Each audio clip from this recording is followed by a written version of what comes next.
مسیح میں میرے عزیزو،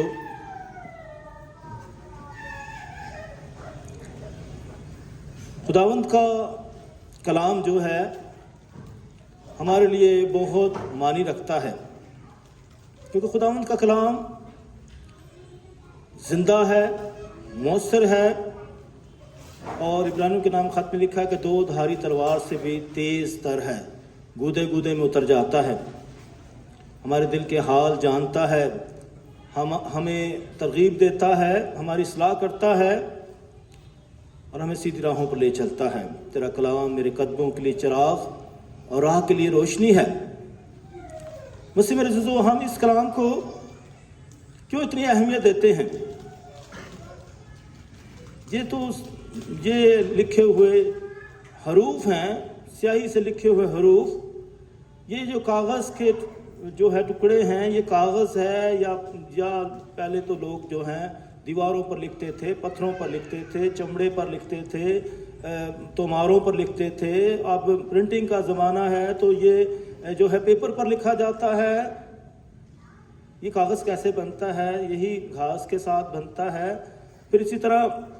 کیمیکل کے ساتھ بنتا ہے۔ یہ لکھائی جو ہے یہ سیاہی اور یہ قلم کا استعمال ہوتا ہے، لیکن یہ ان لفظوں میں، ان حروف میں خاص بات ہے۔ بے شمار کتابیں ہیں، چاہے وہ افسانے کی کتابیں ہیں، شاعری کی جو ہے کتابیں ہیں، تاریخ کی کتابیں ہیں، بے شمار کتابیں ہیں۔ پھر یہ جو کتاب کیوں اتنی اہم ہے؟ کیونکہ یہ خدا کا کلام ہے، اور جس کا کلام ہے وہ کون ہے؟ وہ الہی ذات ہے، پاک ذات ہے، نیک ذات ہے، پیار کرنے والی ذات ہے، ظالم نہیں ہے۔ ظالم اس صورت میں ہے جب اس کی نافرمانی ہوتی ہے، جب اس کی توہین ہوتی ہے، جب اس کا حکم نہیں مانا جاتا ہے، جب اس سے دوری اختیار کی جاتی ہے، جدائی اختیار کی جاتی ہے، جب اس کو چھوڑ کر لوگ بت پرستی کرتے ہیں، جب اس کو چھوڑ کر جو ہیں دنیا داری میں چلے جاتے ہیں، خدا کو پیچھے چھوڑ جاتے ہیں۔ اور اصل میں بت پرستی اسی کو کہتے ہیں، جب چیزیں آگے نکل جائے اور خدا پیچھے رہ جائے، اسے بت پرستی کہتے ہیں۔ نہ کہ یہ تصویریں یا مجسمے، یہ تو آرٹ ہے، یہ تو ایک ریمیمبرنس ہے، یہ تو یادگیری ہے، یہ تو یادیں ہیں۔ اصل میں بت پرستی جو ہے، جب آپ خدا کو چھوڑ دیتے ہیں، دنیا کی چیزوں کے پیچھے بھاگتے ہیں، اپنی ذات کو خدا بنا لیتے ہیں، اور خدا پیچھے رہ جاتا ہے، ایمان پیچھے رہ جاتا ہے، مذہب پیچھے رہ جاتا ہے۔ یہ کتابیں جو ہیں جب آپ کی زندگی میں کوئی معنی نہیں رکھتی ہیں تو پھر آپ ان کتابوں کی فکر نہیں کرتے ہیں۔ آپ گھروں میں بھی چلے جائیں، آپ دیکھیں آپ کے گھر میں کلام کہاں پڑا ہے؟ شاید وہ نیچے پڑا ہے، یا دھوڑ ہے اس کے اوپر، یا بالکل کسی ترتیب سے بھی نہیں رکھا ہوا ہے۔ تو آپ یہاں سے اندازہ لگا سکتے ہیں کہ آپ کتنے مذہبی ہیں، کتنے روحانی ہیں، آپ خدا کے کلام کو کتنی اہمیت دیتے ہیں، آپ اس کو کتنا پڑھتے ہیں، اس پر غور کرتے ہیں، آپ کتنے دعائیہ ہیں، کتنے نمازی ہیں۔ تو یہ ساری باتیں آپ کے ایمان کو ظاہر کرتی ہیں، آپ کی عقیدت کو ظاہر کرتی ہیں کہ خدا آپ کی زندگی میں کیا معنی رکھتا ہے، کتنی اس کی قدر و قیمت ہے، آپ کتنا خدا سے ڈرتے ہیں، آپ کتنا خدا سے پیار کرتے ہیں، آپ کتنا اس کو سننا چاہتے ہیں، اس کو پڑھنا چاہتے ہیں، اس کو جاننا چاہتے ہیں، اس کو پہچاننا چاہتے ہیں، اس کی پیروی کرنا چاہتے ہیں۔ آپ کا خدا کیسا خدا ہے؟ یہ آپ کی پرائیورٹی ہے، آپ کی ترجیحات ہیں کہ آپ خدا کو کتنا اچھا جانتے ہیں، کتنا گہرا جانتے ہیں۔ اور آپ کا خدا ظالم خدا ہے، آپ کا خدا نیک خدا ہے، ترس کھانے والا ہے، رحم کرنے والا ہے، یا پھر آپ سے کوسوں دور رہنے والا، جس کو آپ جانتے ہی نہیں ہیں، کیونکہ آپ اس کی قربت میں رہتے نہیں ہیں، آپ اس کے نزدیک آتے نہیں ہیں۔ آپ جو خدا جو ہے ہمیشہ ہمارے قریب ہے، شارک سے بھی زیادہ قریب ہے، وہ ہمارے درمیان ہے، موجود ہے، اس کی موجودگی ہے، پوری کائنات میں آپ کو نظر آئے گا، مذہبی کتابوں میں نظر آئے گا، یہ مقدس چیزوں میں نظر آئے گا، پاک شراکت میں آپ دیکھتے ہیں، ان جو سمبلز ہیں، یہ جب صلیب ہم دیکھتے ہیں، یہ تو اسی طرح جتنی بھی مقدس چیزیں ہیں، جب آپ دیکھتے ہیں آپ کو خدا کی حضوری کا تجربہ ہوتا ہے، آپ محسوس کرتے ہیں کہ یہ پاک جگہ ہے، یہ نیک جگہ ہے، یہ اس کی حضوری کی جگہ ہے۔ ویسے تو ہر جگہ ہی اس کی موجودگی کی جگہ ہے، اس کی حضوری کی جگہ ہے، لیکن پھر بھی ہم نشانات کے ساتھ چلتے ہیں۔ کچھ مخصوص جگہ ہوتی ہیں، اور خاص پر جب خدا کا گھر ہے یا جو ہے انسان ہے وہ بھی مقدس ہے، خدا کا گھر ہے، مندر ٹھا دے، مسجد ٹھا دے جو کچھ ٹھہندا ہے، پر ایک بندے دا دل نہ ٹھاوی، رب دلاں وچ رہندا ہے۔ مسلم رسول اسی طرح خدا جو نیک ہے، پاک ہے، اس کا کلام بھی جو ہے اٹل ہے، پاک ہے اور زوراور ہے اور طاقتور ہے۔ یہ عام کتاب نہیں ہے، یہ مقدس کتاب ہے، یہ مقدس حروف ہیں۔ اس لیے مسلم رسول پاک کلام میں کلام کے بارے میں بہت ساری باتیں لکھی ہیں۔ زبور 119 تو پورا کلام ہی اس سے متعلق ہے۔ پھر اسی طرح اشعیاء نبی فرماتے ہیں کہ خدا کا کلام ایسے ہی ہے جیسے آسمان سے بارش اترتی ہے تو راہگانی لے جاتی ہے، وہ ہریالی لے کر آتی ہے، اسی طرح خدا کا کلمہ جو ہے راہگاہ نہیں جاتا ہے۔ خدا یسوع مسیح خدا کا تحریری کلمہ بھی ہے، خدا کا مجسم کلمہ بھی ہے، انسان بن گیا ہے، اس کی پوری ذات جو ہے کلام ہے، اس کی ہر عمل ہمارے لیے خدا کا جو ہے کلام ہے۔ اس لیے مسلم رسول خدا کے فرمان جو ہیں ہماری ہدایت کے لیے ہیں، ہماری کامیابی کے لیے ہیں۔ شریعت کی یہ کتاب تیرے منہ سے نہ ہٹے بلکہ رات دن تو اس پر غور کرتا ہے، تب بھی تو اپنی راہوں میں اقبال مند ہوگا۔ یہ جتنے بھی جو مذاہب ہیں ان کے پاس کتابیں ہیں، چاہے وہ جو ہے قرآن مجید ہے یا بائبل مقدس ہے یا تنک کی کتاب ہے یا گرنتھ ہے، تو جو ہے اسی طرح بہت سارے مذاہب کی یہ کتابیں ہیں، اور ان میں جو ہے نیکی کی ہدایت ہے، خدا کی قربت کی باتیں ہیں اور خدا کے قریب آنے کی باتیں ہیں۔ اس لیے مسلم رسول یہ خدا کا کلام جو ہے ہماری اصلاح کرتا ہے، خدا کا کلام جو ہے ہمیں نیکی کی طرف گامزن کرتا ہے، خدا کی پہچان دلاتا ہے۔ اسی لیے یہ جو کلام ہے یہ الہامی ہے۔ الہامی کا مطلب ہے انسپائرڈ ہے، خدا کا دم ہے، کیونکہ یہ انسپائریشن کا مطلب ہے خدا کا دم،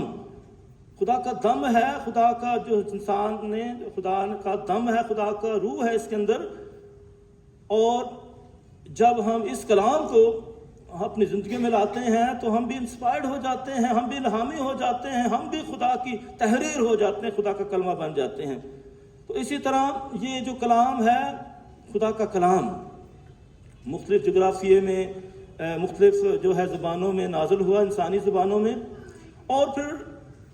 جو ہے یہ جو جس طرح ظاہر ہوتا ہے اسے کہتے ہیں ریولیشن۔ خواب میں کسی پر ظاہر ہوا، کسی پر جو ہے جلتی جھاڑی میں ظاہر ہوتا ہے، اسی طرح خدا کا جو ہے کلام نبیوں کے ذریعے ہم تک پہنچا، طرح بطرح خدا کا کلام ہم تک پہنچتا ہے۔ کسی کو خواب میں جو ہے خدا ظاہر ہوتا ہے، کبھی خدا کی یادیں آتی ہیں، خدا کی باتیں دل و دماغ میں اترتی ہیں۔ تو یہ جو نبی ہوا کرتے تھے، کیونکہ کلام یہ نبیوں کے ذریعے خدا کا کلام بھی ہم تک پہنچا ہے، تو نبی جو ہوتے تھے، نبی کا مطلب ہے ماؤتھ آف گوڈ، خدا کا منہ، خدا کی باتیں ہم تک پہنچاتے ہیں، کیونکہ وہ بھی انسان ہیں اور وہ دیکھتے ہیں کہ کیسے حالات ہیں۔ اگر لوگ خدا کے خلاف چل رہے ہیں، خدا سے دوری اختیار کر رہے ہیں، خدا کی مخالفت کرتے ہیں، دوسروں پر ظلم کرتے ہیں، تو خدا کے وہ وعدے یاد دلاتے ہیں، خدا کا جو ہے غضب یاد دلاتے ہیں کہ خدا ناراض ہے آپ سے، خدا جو ہے آپ کے خلاف ہے، کیونکہ آپ خدا کی مرضی کے مطابق نہیں چلتی ہیں، خدا اس کی ہدایت نہیں دیتا ہے۔ خدا سب چیزوں کا خالق اور مالک ہے اور ہر چیز کے کنٹرول میں ہے۔ وہ کسی کو آپ کے خلاف بھی کر سکتا ہے، کسی کو آپ کی حمایت میں بھی لا سکتا ہے۔ اگر دکھ ہوگا تو اس کی طرف سے آئے گا، اگر نیک بھلائی ہوگی تو بھی اس کی طرف سے آئے گی، اور وہ سب کچھ کر سکتا ہے۔ اس لیے راہ راست پر رہیں۔ اس طرح مسلم رسول نبیوں نے بہت اہم کردار ادا کیا ہے اور خدا کا کلام ہم تک پہنچایا ہے، خدا کا دل و دماغ ہم تک پہنچایا ہے، خدا کی سوچ کیا ہے، خدا کا ارادہ کیا ہے اور خدا کیا چاہتا ہے، اس کی مرضی کیا ہے، یہ نبیوں نے سب سے بہت اچھے طریقے سے پہنچایا۔ اور ہمارے پاس تو یہ کتابیں ہیں، کیونکہ جو ہے نبیوں کی کتابیں تو اچھے طریقے سے یہ بتاتے ہیں کس طریقے سے خدا کیا ان سے چاہتا ہے۔ تو یہاں بہت سارے نبی ہیں، کچھ بڑے نبی ہیں جنہوں نے زیادہ لکھا، کچھ چھوٹے نبی ہیں جنہوں نے کم لکھا، اس لیے ان کو چھوٹے نبی کہتے ہیں۔ تو جو بڑے نبی ہیں ان میں اشعیا نبی، ارمیہ نبی، حزقیہ نبی اور دانیل نبی۔ اور ارمیہ نبی کے بارے میں بتایا جاتا ہے کہ جب اس نے دیکھا کہ لوگ، اب میں پہلی تلاوت کے بارے میں بات کر رہا ہوں، کہ جب اس نے دیکھا کہ لوگ خدا سے بہت دور جا چکے ہیں، کیونکہ اس کے وقت میں پہلے ہی وہ جو اسرائیل کی حکومت جو تھی تباہ و برباد ہو چکی تھی 10 قبیلوں کی، اور پھر وہ بتا رہا ہے کہ دوبارہ تباہی اور بربادی ہونے والی ہے، تم بھی تیار رہو۔ اور بلکہ وہ اپنے جو ہے کندھے پر جو ہے وہ بیل کا وہ جو یوک ہے وہ اٹھا کر پھرتا رہتا ہے کہ ابھی غلامی آنے والی ہے، باز آ جاؤ۔ اور جب وہ یہ باتیں کرتا ہے، بادشاہ کو بھی بتاتا ہے راہ راست پر آ جائیں، نیک ہو جائیں، تو سب اس پر غصے ہوتے ہیں، وہ یہ باتیں پسند نہیں کرتے ہیں کہ وہ جو ہے اپنی مرضی چھوڑ کر اس کی مرضی کے مطابق چلیں۔ تو انہیں راہ راست پر لانے کی کوشش کرتے ہیں اور اس کو بہت ستاتے ہیں، اس کو کیچڑ میں پھینک دیتے ہیں، اس تاریک کوٹھی میں پھینک دیتے ہیں، اور اس پر بہت ظلم ہوتا ہے۔ اور اس حالت میں وہ جو ہے بہت زیادہ پریشانی کی حالت میں ہے۔ اب وقت ایسا آ چکا ہے کہ وہ اپنی جان سے بھی تنگ آ چکا ہے۔ اے خداوند تو نے مجھے ترغیب دی، اور وہ کہتا ہے کہ کاش کہ میں پیدا ہی نہ ہوتا، کاش کہ یہ دن مجھے دیکھنا نصیب نہ ہوتا، یہ دکھ مجھ سے برداشت نہیں ہوتا ہے،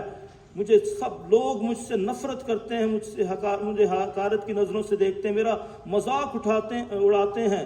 اور مجھ پر کتنا دکھ ہے اور کتنی اذیت ہے، لوگ جو ہیں میری باتوں کو مانتے نہیں ہیں۔ اور جو ہے ایک طرف اس کا خدا پر ایمان اور بھروسہ بھی ہے، اور دوسری طرف وہ گہرا دکھ اور خستہ حالی محسوس کرتا ہے، اپنا پیدا ہونے کے دن پر بھی لعنت بھیجتا ہے۔ اور یہی حال تھا جو ہے ایوب نبی کا، وہ بھی اسی طرح باتیں کرتا ہے کہ کاش کہ یہ دکھ مجھے نصیب نہ ہوتا، مجھ پر اتنی مصیبتیں نہ آئی ہوتی۔ اور آپ زبور 22 میں بھی دیکھیں یسوع مسیح کی اذیت اور موت کے بارے میں بتایا، زبور فرماتے ہیں کس طریقے سے جو ہے کتنی اذیت اور موت جو ہے اور تکلیف جو ہے زبور نویس پیش کرتے ہیں زبور 22 میں۔ اور اسی طرح اشعیا نبی جو ہے خادم کے جو نغمے بتاتے ہیں جو ہے باب 53 میں، مرد غمناک دکھوں اور بیماریوں کا مارا ہوا خادم، تو یہ بھی اس نے کہ اس پر جو نیک ہے، جو راست باز ہے، اس پر کتنی دکھ اور تکلیف ہے۔ اسی طرح زکریا کی کتاب میں لکھا ہے 12ویں باب میں کہ وہ اس پر نظر کریں گے جسے انہوں نے چھیدا ہے، کہ ہم نے اس راست باز کے ساتھ کتنا ظلم کیا ہے۔ تو مسیح میں میرے عزیزو، جو خدا کے قریب ہیں، جو خدا کی باتیں کرتے سچائی سے چلتے ہیں، تو ان کے لیے دکھ اور تکلیفیں تو ہیں۔ یسوع مسیح نے خود کہا تھا کہ جب ہرے درخت کے ساتھ ایسا ہوتا آیا ہے تو جو سوکھے درخت کے ساتھ کیا کچھ نہیں ہوگا، نبی بھی نہیں بخشے گئے۔ اور ہم بھی جب مسیح ہوتے ہوئے بپتسمہ یافتہ ہوتے ہیں، ہم نبیوں کی فرقہ بھی ہیں، شاہی فرقہ بھی ہیں، کاہنوں کا فرقہ بھی ہیں، تو ہمارے ساتھ بھی دکھ تکلیفیں مصیبتیں ہیں، ہم بھی ستائے جاتے ہیں۔ اور خدا کا کلام آج ہمیں تسلی دیتا ہے کہ ہم دکھ و تکلیفوں سے، مصیبتوں سے مت گھبرائیں، بلکہ ہمیشہ اس کے گواہی دینے کے لیے تیار رہیں۔ اور مسیح میرے عزیزو، اب جب ہم گواہی کی بات کرتے ہیں تو اس کے لیے بہت ضروری ہے کہ ہم اپنے آپ کو مکمل طور پر پیش کریں۔ مقدس پولس رسول نے بہت سارے خطوط لکھے ہیں، اس نے بہت سارے دکھوں تکلیفوں کا بیان دیا ہے کہ وہ کتنا ستایا گیا۔ وہ جو مسیحوں کو ستاتا تھا، اب مسیح کی خاطر بہت زیادہ ستایا جاتا ہے، دکھ سہتا ہے، قید خانے میں جاتا ہے، لیکن وہ گواہی سے گھبراتا نہیں۔ اس کے گواہی کے منادی کے طریقے بھی فرق ہیں، ایک طریقہ نہیں ہے صرف تبلیغ کا ہے یا پرستش کا ہے، اس کے بے شمار طریقے ہیں۔ وہ ایک طریقے سے گواہی نہیں دیتا، پوری ذات سے، اپنی شخصیت سے، اپنے قول و فعل سے، اپنی تحریروں کے ذریعے، اس کے تو مشنری طریقے ہی جو ہیں بہت زیادہ ہیں، ہم اس سے سیکھتے ہیں۔ تو مجھ سے میرے عزیزو، اس کے زمانے میں اور اس سے پہلے بھی جو تھے لوگ جو ہیں قربانیاں پیش کرتے تھے، مذاہب میں قربانیاں پیش کی جاتی تھی، نذرانے پیش کیے جاتے تھے، یہودی پیش کرتے تھے۔ تو اس طرح یہ قربانیاں چڑھانے کا، نذرانے پیش کرنے کا یہودی مذہب میں بھی بہت رواج تھا، اور دوسرے مذاہب میں بھی قربانیاں چڑھائی جاتی تھی، اور یہ عبادت کا حصہ سمجھی جاتی تھی۔ کہ ہم قربانیاں چڑھائیں، حتیٰ کہ یہاں تک کچھ میں ایسا تھا کہ وہ انسانوں کی قربانی بھی چڑھاتے تھے، تو جس کی جو ہے ممانعت کی گئی ہے کہ ان کو قربان نہیں کرنا ہے۔ لیکن یسوع مسیح انسان ہو کر قربان ہوتا ہے، کیونکہ وہ قربانیاں جب چڑھاتے تھے وہ سمجھتے تھے ہمارے گناہ معاف ہو جائیں گے، ہم بخشے جائیں گے، لیکن یسوع مسیح اپنے آپ کو قربان کر کے حقیقت میں ہمیں نجات دیتے ہیں، ہمیں دکھوں سے چھٹکارا دیتے ہیں، آزادی دیتے ہیں۔ تو اسی لیے جو ہے یہ عبادت کا حصہ تھی کہ قربانیاں نذرانے خدا ان کے حضور پیش کی جائیں، اور یہودی جانور خدا ان کے حضور قربان کرتے تھے، اور اس طرح جانور ذبح ہوتے تھے، وہ سمجھتے تھے کہ اس سے ہمارے گناہ معاف ہو جائیں گے، لیکن یسوع مسیح اپنی جان کا فدیہ دیتے ہیں۔ تو اسی لیے ہم جو ہے اسحاق کی قربانی کی عید مناتے ہیں۔ اسی طرح مسلمان اسماعیل کی قربانی کو پیش کرتے ہیں۔ اسی طرح مسیح میں رسول جب یسوع مسیح کی قربانی ہوتی ہے تو یہ قربانیاں ہمارے لیے پیچھے رہ جاتی ہیں، یہ قربانیاں کچھ معنی نہیں رکھتی ہیں، لیکن خدا کا کلام ہمیں سکھاتا ہے کہ ہم اس قربانی کو جو صلیب پر دی گئی ہے اس کو یاد رکھیں، اور اب بھی جب یہ پاک ماس ہوتی ہے اسی قربانی کو یاد کیا جاتا ہے، اس کی یادگیری کی جاتی ہے کہ یسوع مسیح ہماری خاطر اس نے دکھ سہے اور صلیب پر اپنی جان کا فدیہ دیا ہے۔ اس قربانی کو مت بھولیں، اس قربانی کو یاد رکھیں۔ اس قربانی میں یسوع مسیح نے ہمارے لیے اپنی محبت پیش کر دی ہے، اس نے دکھ سہے ہیں، اس کے مار کھانے سے ہم نے شفا پائی اور نجات پائی ہے۔ عیسائی نبی فرماتے ہیں تو اس کی قربانی کو سمجھیں، اس کی صلیب کو سمجھیں، اس کی قدر و قیمت کو سمجھیں۔ تو مسیح میں رسول آج کلام ہمیں یہ سکھا رہا ہے، پولس رسول، کہ یہ تو قربانی، اس کو سمجھنا ایک بات ہے کہ اچھے طریقے سے سمجھیں، اور دوسری بات ہے کہ اپنی جان کو بھی خدا کے حضور قربان کریں، اپنے بدن جو ہیں، اپنی پوری زندگی کو خدا کے حضور پیش کریں نذرانے کے طور پر۔ اپنے بدن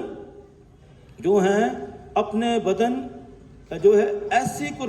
قربانی ہونے کے لیے نظر کرو جو زندہ اور پاک اور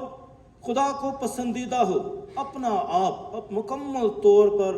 اپنا آپ پیش کرے۔ جب یہ یہاں رسم ہوتی ہے، جب آپ نذرانہ لے کر آتے، صرف یہ روٹی اور انگوری میں نہیں آ رہی ہے، اس کے ساتھ آپ بھی آ رہے ہیں، آپ کی ذات آ رہی ہے نذرانے میں، کہ آپ بھی یہ یاد رکھیں۔ خاص بات ہے جب آپ یہ نذرانے کا وقت ہوتا ہے تو یہ صرف یہ نہیں کہ آپ ہدیہ دے رہے ہیں، اپنی ذات بھی پیش کریں، اپنی سوچ، اپنے جذبات، اپنی پوری زندگی، اپنے دکھ، اپنی خوشیاں، اپنی کامیابیاں بھی جو ہیں خدا کے حضور نظر کریں۔ شکر گزاری، یہ ہے شکر گزاری۔ اور میں ابھی بتا رہا ہوں کہ ہمارے یہاں شکر گزاری کا مطلب کیا لیا جاتا ہے، آپ کو پتہ ہے۔ آپ کے گھروں میں جب شکر گزاریاں ہوتی ہیں، ڈیگیں دی جاتی ہیں، تو پھر بریانیاں پکائی جاتی ہیں، تو یہ جی شکر گزاری ہے، ستائش ہو رہی ہے، قربانی، یہ ہے شکر گزاری۔ جب ہم خدا کے گھر میں اقدس قربانی گزرانتے، یہ ہے حقیقی معنوں میں شکر گزاری، یہ ہے اپنے آپ کو پیش کرنا۔ اور میں بتا رہا ہوں یہ جتنے بھی لوگ کرتے ہیں زیادہ تر وہی چرچ نہیں آتے، عبادت کے لیے نہیں آتے ہیں، کیونکہ ان کے خیال میں صرف وہ گھر پر جو انہوں نے ڈیگ دی ہے، جو کھانا بنایا ہے، اور وہیں عبادت ہے، پرستش ہے، یہ شکر گزاری حقیقی معنوں میں، یہ شکر گزاری ان کی زندگی میں ہے، یہ معنی رکھتی ہے۔ تو ہماری انڈرسٹینڈنگ دیکھیں شکر گزاری کے بارے میں کیا ہے، کہ ہم گھر میں کھانا پینا یہی شکر گزاری سمجھتے ہیں کہ ہم نے لوگوں کو اتنا کھانا کھلا دیا ہے، تو یہ شکر گزاری ہے۔ یہاں شکر گزاری خداوند کے حضور جو پیش کی جاتی ہے، اس کا مطلب ہے نہ صرف ہم اپنی ہدیہ جات، اپنے نذرانے پیش کر رہے ہیں، بلکہ اپنی ذات کو بھی اس پاک ماس میں خداوند کے حضور نظر کر رہے ہیں، اپنی ذات کو پیش کریں۔ اور یہی آج کلام ہمیں سکھاتا ہے کہ اپنے بدن ایسی قربانی ہونے کے لیے نظر کرو جو زندہ اور پاک اور خدا کو پسندیدہ ہو۔ خدا کی پسندیدہ قربانی یہ ہے، خدا یہ ہمارے یہ چیزیں نہیں پسند کرتا ہے، وہ جو ہے اصل میں ہماری زندگیاں نذرانے کے طور پر چاہتا ہے کہ ہم مکمل طور پر نذرانے کے لیے اس کو پیش کریں۔ یسوع مسیح کے پیروکاروں کو اپنی زندگی کے ہر پہلو میں مسیح کے جلال بخشتے رہنا چاہیے، کہ ہماری یہی پولس فرماتے کہ ہماری جو ہے پوری زندگی کے ہر پہلو سے اس کے نام کو جلال ملے، اس کی جو ہے اپنے بدن سے اپنی زندگی کی مکمل قربانی خدا کو ہم پیش کریں، اور جلال دینے کا جذبہ کہ ہم اس کی نام کو جلال ہونا، کہ میرے نام کو جلال ہو، میری جو ہے جو تعریف کی جائے، سب جلال اسی کو ہو، جلال دینے کا جذبہ اپنے اندر رکھنا، اس کا رحم، اس کا پیار، نجات، فضل، وفا ہمیشہ قائم رہنا چاہیے ہماری زندگی میں۔ یہ ہے اصل نذرانہ، زندگی کا نذرانہ۔ اپنے خیالات، اپنے جذبات، اس کی پاکیزگی، خدا کی پاکیزگی، اخلاقی پاکیزگی، روحانی کاملیت، بدی سے جدائی، خدا کی قربت، بیٹے سے مکمل وابستگی اور روح القدس کی معموری رکھنا، یہ ہے صحیح معنوں میں حقیقی خداوند کا جو ہے پسندیدہ نذرانہ جو خداوند آج ہم سے چاہتا ہے۔ تو مسیح میرے عزیزو، اس حقیقی نذرانے میں حقیقی دینداری ہو، ایمان کی مضبوطی ہو، مسیحی شناخت ہو، مسیحی خوشبو ہو، مسیحی گواہی ہو، مسیحی پرچار ہو، مسیحی تبلیغ مسلسل زندگی میں موجود ہونی چاہیے، کہ نہ صرف ہم قول و فعل سے اپنے پورے کردار کے ساتھ، اپنے اعمال کے ساتھ ہم اس کے گواہ ہیں اور اس کی شناخت ہیں، صرف خیالی نہ ہو، برائے نام نہ ہو، صرف لیبل نہ لگا ہو مسیحیت کا، اور صرف جھوٹی زندگی نہ ہو، بلکہ سچائی پر، حقیقت پر مبنی اور عملی زندگی ہونی چاہیے۔ اور مسیح میرے عزیزو، اس میں تابع داری، وفاداری بہت ضروری ہے۔ پہلا سیموئیل اس کے 15 باب میں لکھا ہے، کیا خداوند کو قربانیاں اور ذبیحے اتنے پسند ہیں جتنی خداوند کو کلام کی شنوائی؟ دیکھ، اطاعت قربانی سے بہتر ہے، شنوائی مینڈوں کی چربی سے افضل ہے، کہ خدا کے کلام کو سننے والے، خدا کی تابع داری کرنے والے، خدا کے کلام پر غور کرنے والے بنیں۔ عملی مسیحی بننے کی دعوت ہے۔ اس طرح زبور 40 میں لکھا ہے، قربانی یا نذرانے تو نے نہیں چاہا، لیکن تو نے میرے کان کھولے ہیں، سختنی قربانی یا خطا کا ذبیحہ تو نے نہیں مانگا۔ تب میں نے کہا، دیکھ میں آیا ہوں، اور اے میرے خدا، میں اس میں خوش ہوں کہ تیری مرضی بجا لاؤں، اور تیری شریعت میرے قلب کے عین درمیان ہے۔ میں نے بڑی محفل میں صداقت کی بشارت دی ہے۔ دیکھ اے خداوند، تو جانتا ہے کہ میں نے اپنے لبوں کو جو ہے بند نہیں رکھا، میں نے تیری صداقت اپنے دل میں چھپا نہیں رکھی، بلکہ تیری وفاداری اور تیری نجات کا بیان کیا ہے۔ اور عموس نبی بھی فرماتے ہیں اس کے 5 باب میں، میں تمہاری عیدوں کو مکروہ اور قابل نفرت جانتا ہوں۔ میرے عزیزوں، میں ابھی بتا رہا ہوں، یہ چاہے جس بھی مذہب کی بھی قربانیاں ہیں، خدا جو ہے ایسی قربانیاں نہیں پسند کرتا ہے جس میں انسانوں سے نفرت کی جاتی ہے، وہ پیار، محبت اور رحم پسند کرتا ہے۔ اور عموس نبی فرماتے ہیں، میں تمہاری عیدوں کو مکروہ اور قابل نفرت جانتا ہوں، اور میں تمہارے مقدس محفلوں سے خوش نہیں ہوتا۔ اب میں کلیسیوں کی بات کروں جو زیادہ پرستش پر زور دیتے ہیں، اور پھر اسلامی ممالک میں کئی دفعہ احترام کی کمی محسوس کی جاتی ہے۔ میں تمہاری محفلوں سے خوش نہیں ہوتا، اور اگرچہ تم میرے حضور سختنی قربانیاں اور نذریں گزرانو گے تو بھی وہ مجھے مقبول نہ ہوں گی، اور میں تمہارے موٹے جانوروں کی سلامتی قربانیوں پر نگاہ نہ کروں گا۔ اپنے گیتوں کا شور میرے حضور سے ہٹا لو، کیونکہ میں تمہاری سرنگیوں کا راگ نہ سنوں۔ تو مسیح میرے عزیزو، آج خدا کا کلام ہمیں سکھا رہا ہے کہ ہم بھرپور طریقے سے اس کے گواہ بنیں اور اس کے حضور کامل نذرانہ بنیں۔ مسیح میرے عزیزو، آئے ہم خدا سے دعا کریں کہ خدا ہم فضل بخشے تاکہ ہمیشہ اس کے کلام کو اپنی زندگیوں میں اہمیت دیں۔ جیسے ارمیہ نبی کہتا ہے کہ اگر میں کلام کو نہ سناؤں، جو میرا کلام جس سے مجھے مصیبتیں بھی ہیں، سختیاں بھی ہیں، اور یہ مجھے جلا کر رکھ دے گا، تو وہ ہر طرح سے خدا کے کلام کو پیش کرتا ہے اور اس کے جو ہے تمام دکھ تکلیف کا بھی سامنا کرتا ہے۔ آئے ہم خدا سے دعا کریں تمام مسیحیوں کے لیے کہ جو مسیح کی خاطر، مسیح ایمان کی خاطر دکھ تکلیفیں مصیبتیں سہتے ہیں، کہ وہ ہمیشہ جو ہے اس صلیب کو اٹھا کر چلیں اور خود انکاری کریں، اس کے سچے گواہ اور شاگرد بنیں، اور اس کی سچا پرچار کریں، تاکہ ہم یسوع مسیح کے سچے شاگرد ہوتے ہوئے